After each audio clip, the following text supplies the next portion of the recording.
Welcome to the Clear to Close podcast with our hosts, local mortgage expert Ryan Bolton and Carson Jones, owner of Team Honey with Red Rock Real Estate. Ryan and Carson have the questions and answers, tips and tricks, do's and don'ts, and expert guests to help explain all the steps needed to buy or sell real estate. And now it's time for the Clear to Close podcast. Hey everybody, welcome back.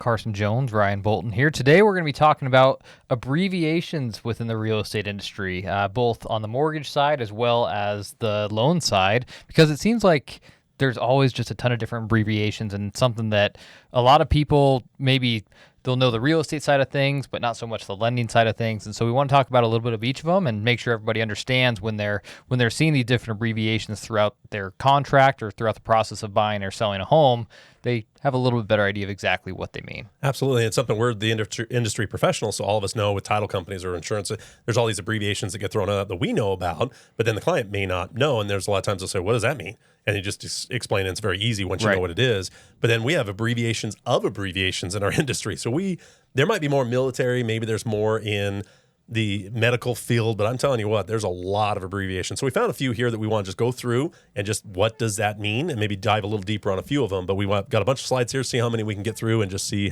what these abbreviations even mean. Yeah. So let's go to slide number 1.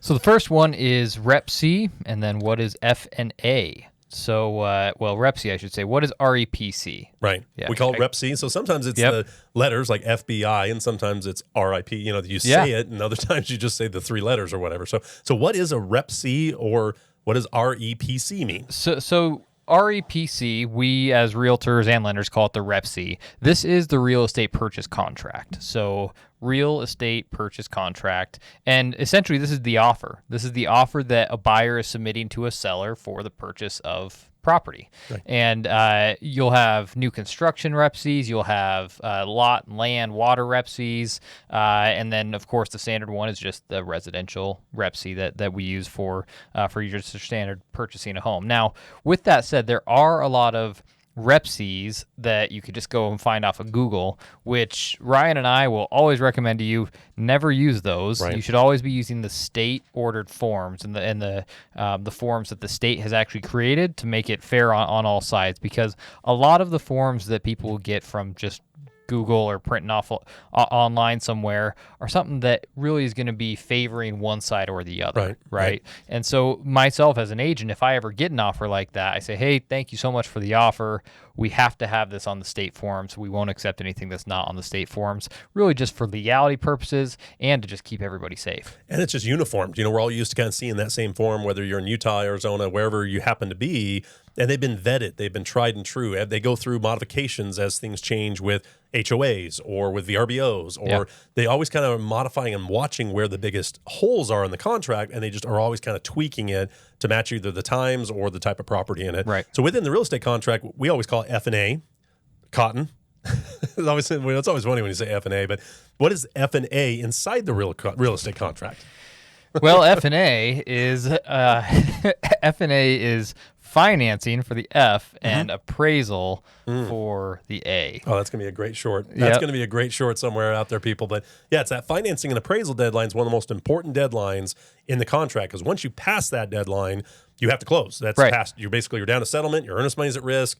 You've kind of passed all your due diligence and appraisals and home inspections. So once you pass that deadline, that's when things get a little bit more real and your earnest money is more at risk at that point.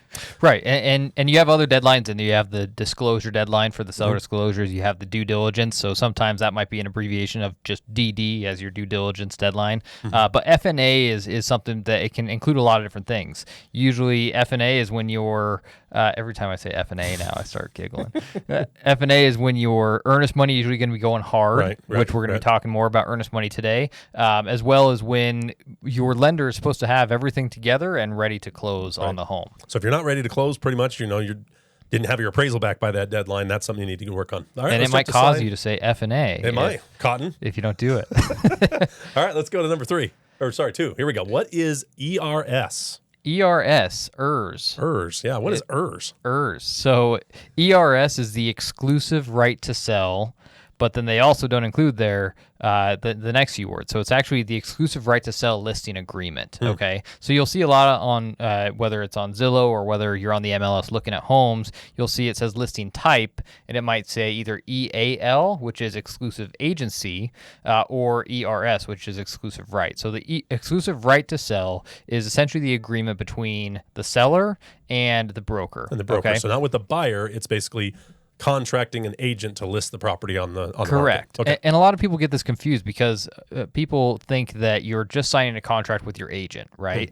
Which, yes, you're signing a contract. The agent is a part of that contract, but truly you're signing a contract with the broker. With the actual broker, yeah. So for myself with Red Rock Real Estate, Tammy Houchin, who is amazing, she's our principal broker. Technically, she's the one who is overseeing this contract, and then Tammy is hiring me as a 1099 contractor to kind of facilitate this contract and then facilitate the clients, which is why I'm working for you, but I'm also working for Tammy under this contract as well. So, so the exclusive right to sell, it's usually going to be the first contract that you sign when you're ready to list your home. Right. And does it also in that form tell you kind of the time frame to market it? Usually I see like, 6 months, 1 year. I've seen some crazy ones that go forever. But generally you see a date of how long they're kind of contracted to try to sell the property. Correct. So the exclusive right to sell, it's going to tell you the date. It could be anywhere from, 2 days up to 10 years, whatever you want it to be. I usually like to try to keep mine between 90 days to 6 months, depending on the property. That seems more common. That's what I see too. It's usually 6 months. Yeah. And I try to even tell my clients, say, hey, give me 90 days, especially if there's a big competition to get the listing. Give me 90 days. If I can't do it in 90 days, then you deserve to be able to find somebody else to get this done. I really like this. Sometimes those agents will throw that form up and a lot of people feel like, well, hey, I didn't read everything. I trusted you with it. Now you're throwing some contract. And that's the worst situation you want to do. If the client really wants to go, it's better off just, okay, sorry, it didn't work out. Go our separate ways, and trying to fight for something they signed and throw a contract. Nobody likes that. Nobody likes, well, you signed right here. You have to do this, And that's what's great about the ERS, because this will actually, you can determine all of these things about your listing and your listing agent and brokerage right there on this contract. The commissions, you can determine, hey, okay, these are going to be a total of 6% commissions, 3% is going to go to the buyer's agent, 3% is going to go to the seller's agent. With that said, one of the things I like to do sometimes is actually say, okay, we're going to say 5% commissions on this. I'm going to give 2.5 to the buyer's agent, 2.5 to the listing agent. But then if I can bring a buyer on my own, I'm going to do an addendum to the ERS, which might say, okay, if I can find the buyer on my own, I'll cut the commissions down to 3 or 3.5% total. So there's a lot of different things you could do, but this ERS is a powerful thing for sellers because this is this is exactly what's showing you, okay, this is going to be your closing costs on the settlement of this home. Perfect. All right, let's hit another abbreviation. We got our producer over here, Freddie Mac. What is EMD? EMD. It sounds like EMD? Isn't that like an ambulance type thing? Medic? Emergency medical detachment? Dentist? Dentist? EMD is your earnest money deposit. So a lot of times I'll get emails from my underwriter that'll say, okay, we need to verify the EMD. Yep. And so a lot of times I'll go back into the client and say, I'll leave the abbreviation. They'll probably put in parentheses what it means just so they can kind of see and get educated as we go along the process. And it kind of depends on the client. Sometimes I just get rid of every abbreviation just because I don't expect them to know all that. But it's amazing that people don't realize that needs to be verified. Any money coming into a transaction for the down payment, the earnest money deposit, we have to know where it came from, what bank account. We have to get that bank statement. And if we see a $2,000 or $5,000 earnest money check, we go to their bank statement and they didn't have that in their account. We're like, okay, where'd that money come from? Oh, my dad gave it to me, or I borrowed off a credit card, or I sold a car. So it becomes a little bit more. It's probably one of the more frustrating things that clients don't realize, that still needs to be verified. Right. Now, a way we can get around it is just not count it as a credit, but then you have to bring a bigger down payment because you can't count that $2,000. You just get it refunded from title. But it's amazing how kind of hard that can get because people get their earnest money all kinds of crazy ways. Family members, uncles, aunts, and then we have to paper trail it every step of the way from the time you write the check, make sure it cleared, all the way to the end. And one tip I can give you, if you're looking to buy a house and you want to do your earnest money, just make sure you paper trail where the money came from. We're going to ask for it, or we can't count it. And a lot of people don't understand even what earnest money is in general, especially when a first-time buyer, they say, what do you mean there's an earnest money deposit? And even, let's say you're getting a Utah housing loan, right, which a lot of times can be a 0% down, then you can say, okay, well, now we're going to offer 1% earnest money, which might be a couple $1,000s. They say, well, I don't have a couple $1,000s right now to put down. I said, that's going to hurt your offer. So essentially what earnest money is it's almost like a good faith showing your seller, hey, this is the amount of money that we're willing to hold in escrow to show you that we're serious about the place. And then if we were to back out after X deadline, right, then you're going to get that money back. And that could depend on the type of loan and depending on what deadline that might be. But for the most part, the earnest money is always going to be refundable if you back out prior to deadline. Yeah, there's so much more protection for buyers when it comes to that. Yeah, there until is. you pass certain deadlines. But really, I've had clients both ways. They're like, oh, do I just lose that money? Yeah. And then other times, okay, where does that credit go? It just goes to the seller. So it is something where you're basically got some skin in the game. Yeah. You've got someone say, hey, they're taking the house off the market for 30, 40, 50 days, whatever it is. If you then don't fulfill your obligation on the contract, they should get some reimbursement for that. So, and it just legitimizes it. It's a true contract. And this is one thing sellers need to understand. Sellers a lot of the time don't understand how difficult it may be for them to back out of a home. Right. It's much harder on the seller. It is. And one thing that the contract, the REPC, which we've already talked about, says is that if the seller defaults, so let's say the seller says, hey, I don't want to sell you my house anymore. I'm sorry, I'm backing out. The seller will, of course, then refund the earnest money, plus they could be held to actually paying the same amount of earnest money to those buyers as well. So you're saying if it's a $5,000 earnest money, they could end up paying $10,000 to the buyer. And you know what? I've actually seen it where it's been $50,000. Say it's a $1 million+ house, they could have $50,000 to $100,000 of earnest money very quickly. And if the seller starts getting cold feet saying, you know what, I don't think I'm going to sell my house, they could be owing $50,000 to $100,000. So I know sellers a lot of the time they want to say, oh, I want as much earnest money as possible. You have to know that you are also going to be liable for that if you decide that you're gonna default. Which then again, there could still be lawsuits and everything that come from a seller default too. But one thing seller needs to know about earnest money. Okay, all right, let's go to another slide. We're flying through these. All right, FHA/VA. right. Those so FHA, Yep. I feel like this is one of those that a lot of people look at and they get it incorrect, right? Because I look at that, I'm like, I always think it's like the first time home buyer agreement or something like that. Right. And then VA, I just think like Veterans Association or whatever. So tell us what those two actually mean. FHA and VA are not lenders. They set the guidelines that lenders follow, that if those loans go bad, they have an insurance. So basically, they're mortgage insurance companies. VA loans are guaranteed, where FHA are just insured. So they're slightly different, but they have very similar guidelines on what it takes to get those loans. So these are government-backed loans, not government-funded loans. Okay. So that's something a lot of people don't realize is FHA doesn't loan any money. Yeah. But what they do is they charge these fees that go into this big kitty that if they start having defaults based on their guidelines, they can have money to pay for those losses. So, but they're more relaxed. They have more flexible guidelines because of the type of clients they're going after. So FHA is very common for first-time home buyers. They're more lenient on credit score, job history, things that first-time home buyers more often need than somebody that's a repeat buyer. Right. But you don't have to be a first-time home buyer to get an FHA loan. One of the big things with VA is you do have to be a veteran. It's one of the best loans on the planet. Very similar guidelines to FHA, just funded a little bit differently. But again, they don't loan the money. The VA, the government, they're not writing a check for the mortgage. They're covering the loan that if we loan it and follow their guidelines and the loan goes bad, the insurance covers the loan. So you really have government-backed loans and then what's called conventional loans. That's just how the funding and how the insurance works to protect the investors. So a lot of people, they think when they see FHA that you have to be a first-time home buyer to get that. Is that true? Nope. No, there's just different guidelines if you are. There's a little more flexible guidelines if you are, and there's some other restrictions if you're not. But it's very similar. There's not a huge difference between the two. Okay. Also, if you haven't owned a home in the last 36 months, you're a first-time home buyer.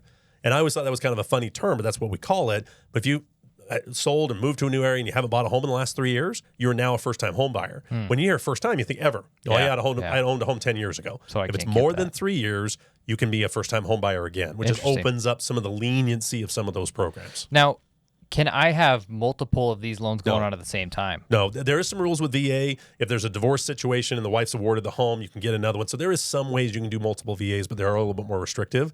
And they only are owner-occupied. So it can't be something, you can do multiple FHAs, but it can't be, okay, I'm going to live in this one that I originally bought with an FHA, and then I'm going to go buy another FHA as an investment. Right. So it has to be primary residence. They don't do any investor financing on either one of these programs. Interesting. All right, what do we got next? What else we got? Earl. IRLA. The IRLA. Yeah, the That's IRLA. not IRLA. That's what they do. That's Earl. Oh, well, yeah. Actually, I did screw it up. It's URLA. Okay. My slide's wrong. Yes.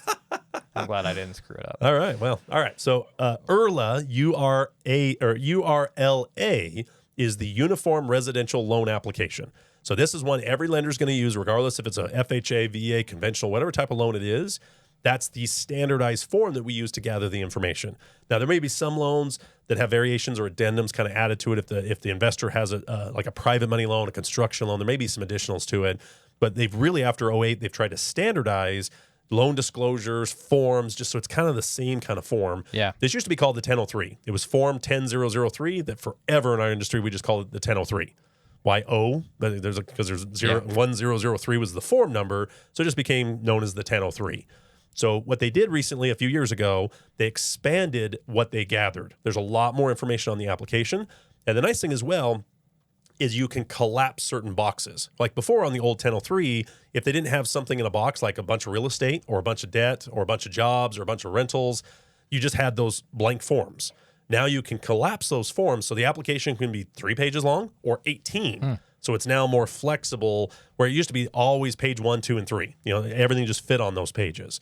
Now I've seen some that go clear to 18 if there's multiple debts or real estate or something like that. So IRLA is becoming more the common name that we've kind of replaced the 1003 with. So Now, that's the application. So could that be like a real estate? So a real estate purchase contract that we've already talked about. It sounds like it's almost the loan side of that in a way for lenders. With that said, with the a lot of the real estate docs, sometimes certain realtors or certain brokerages have their own type of IRLA, right? Do lenders, is it all a state form, or does each one have a different it's very IRLA? the IRLA is very standard until you need something on top of it. I don't know anybody that has a completely different 1003 or IRLA that's on their own. Almost everybody's gone to this form, regardless of the loan type, even private money loans, because it's kind of a standardized document and it answers all the questions we could ever need on almost any loan. Yeah. So the more complete that is, the more complete picture we have on getting them an approval. And I know a lot of people don't either have the answer or they skip it. Or they don't fill it out all the way, because it can be a little intimidating going back the last 2 years of where you've lived and worked and all that type of stuff. But the more accurate we can get that, the more likely the approval will actually stick. Because you make $10,000 a month, and we get your pay stub W-2, and maybe you took a lot of time off this year and you only make $5,000. Well, suddenly the application needs to be updated. But that form ties into all our automated systems. It pulls into our verifications. That's kind of the hub of everything that we do. The better you can do your application, the more likely you'll get an approval. Understood. All What's right. next? What else we got? Freddie Mac, our producer. SPCD. Ooh. There's not really a word. Yeah, there's not really a word on that one there. Like I said, SPCD. IRLA is actually said and not, it's funny how some abbreviations are said and then other ones are the actual, just the letters. This one we do just say, hey, send me over the SPCDs. And so this one is the seller's property condition disclosures. And you'll have this for really any property that is bought or sold. And so this is actually one of your deadlines within your contract. And so what that means is that this is actually a packet, and the packet used to be like 6 or 7 pages long. Now it's like 18 to 20 it's pages long. So long. And it's a packet that the seller is going to take and fill out, and it's pretty much saying everything that they know may be wrong with the house, also talking about things that are updated with the house or things that maybe they want the buyer to know about the place. But yeah, so it's just the seller's way of disclosing everything to the buyers, and then both the seller and the buyers need to sign on that before closing. Yeah, so it's like all like yes and no answers until you say yes to something. Then you have a little comment section and to be you'll able to write say, down okay, what's going on. The property flooded. I added a garage. I added solar panels. I sprinkler systems. All that kind of stuff. Okay, so and you got to be careful to not leave anything out on that. You're way better to over disclose. Oh yeah, you're far better, because if you have something where you say, well, we fixed it, ServPro came out and certified and all that kind of stuff, you're far better just to say, yep, we had a bathroom flood or toilet flood. Or the biggest one I would say that people need to look for is any additions to the property. Because if it wasn't permitted or done correctly, that square footage doesn't count. True. Because it's not taxed correctly. It's not part of the value. And you'll see people that'll close in a sunroom or a garage or something like that, and they just are handyman or they just do it. Yeah. You want to know for sure, and you want to make sure it's actually permitted. That's where you'll see a difference from the appraiser's square footage to what the county actually has. If you see a big jump, okay, the county was never notified that you pulled a permit or did anything for, say, fixing or closing in the garage, right, or a sunroom or an addition or something like that. So you're as a seller, you're far better off just to over disclose on that. Yeah.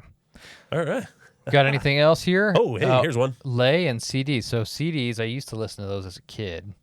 What about an LE? All right. So after the 2008 crisis, one of the things they felt that loan officers were doing is the old GFE, which was a good faith estimate. Every client would ask for it. I still get clients every once in a while that ask for a GFE. And I'm like, wow, that's been a long time since I've issued a GFE. Mm-hmm. So the government, same with changing out the application, they came up with these standard forms that every lender uses. So it's a side-by-side comparison between what you're going to get as quoted to what you're going to get at the end. So the loan estimate has certain functions in it that cannot go up. So you can't tell a client, oh, you're only going to be charged $200 for an appraisal, go to closing and it's $500. Right. So a lot of times what you're seeing is they felt that they were slamming in the booth. We actually had a term where you slam them in the booth. They're all the way through the process. They're ready to go. They're at the closing table, and all of a sudden it's 10 grand more to close because their initial estimate was not even close. Yeah. It was not. It had no weight to it. It had no accountability to it. So the government said, nope, we want you to issue a loan estimate that actually should get better by the time you get to closing than worse. But we know things can change. Maybe you do a homeowner's insurance quote or you get the title fee, something changes and it does go up. So they do allow a little bit of room. It's about 10% on only certain categories. Other categories can't change at all. So if you quote $200 for an appraisal and it's more, we have to eat it.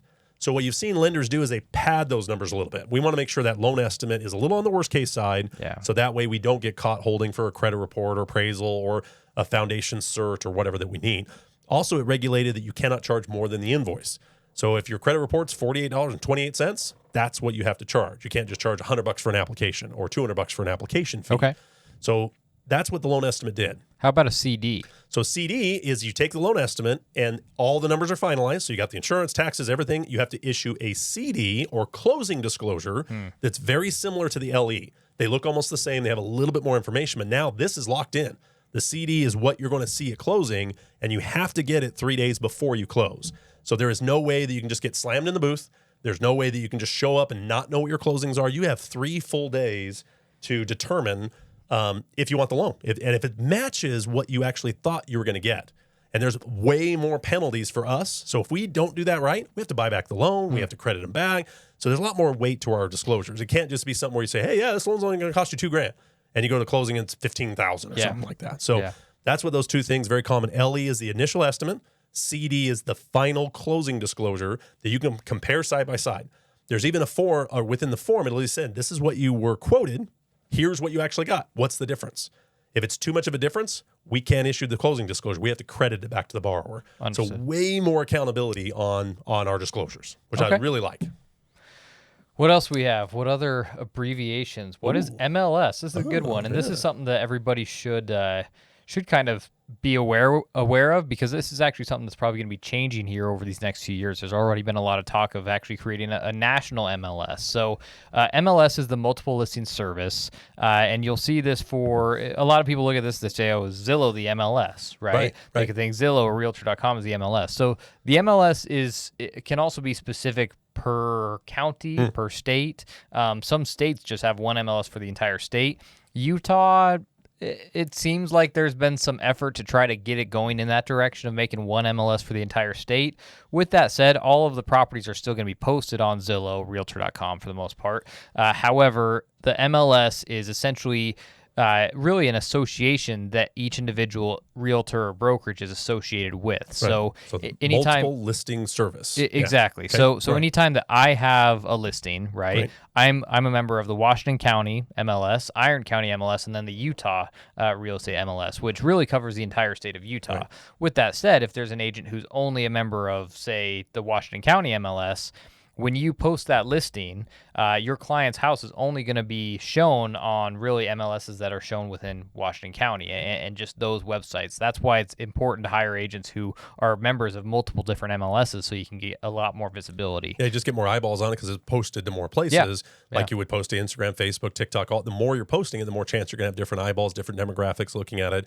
And the system here, I think, is called Flex. Is kind of the name of the system that you guys use. I don't think the Salt Lake one's Flex. It is a different company that kind of prepared it. And it's the worst. It is a difficult website to use. But Flex is great, but I'm probably just more used to it. And I mean, Las Vegas, I just joined Las Vegas, and they're on Matrix. It's totally different software. But Zillow can be a form of an MLS, but it's not the actual listing within the county and state. And a lot of times the Zillow and Realtor.com might pull data that could be inaccurate or not quite as accurate as ones that are checked by the actual professionals. Right. So I saw a listing that popped up, some random listing on Zillow that was like $126,000 house or something. And it blew up everywhere trying to, hey, look at this house, because everybody was like, holy cow, 126, and found out it was like a 15-year-old listing that just somehow populated onto Zillow. So that's where the agents can help you make sure these are true active listings and whether they're pending or what's going on with them.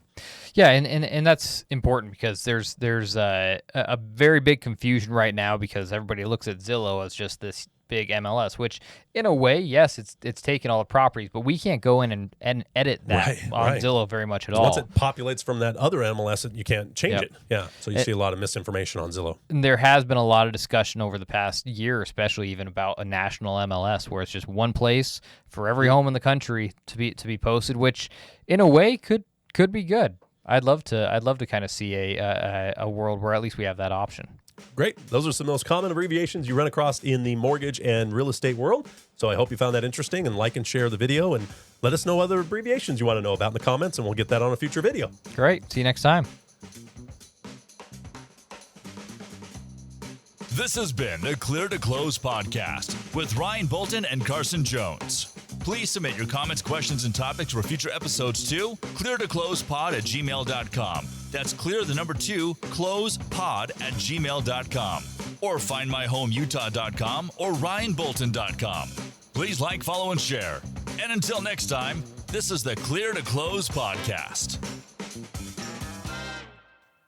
Views expressed do not necessarily reflect those of Patriot Home Mortgage or Team Honey with Red Rock Real Estate. License number NMLS 299717.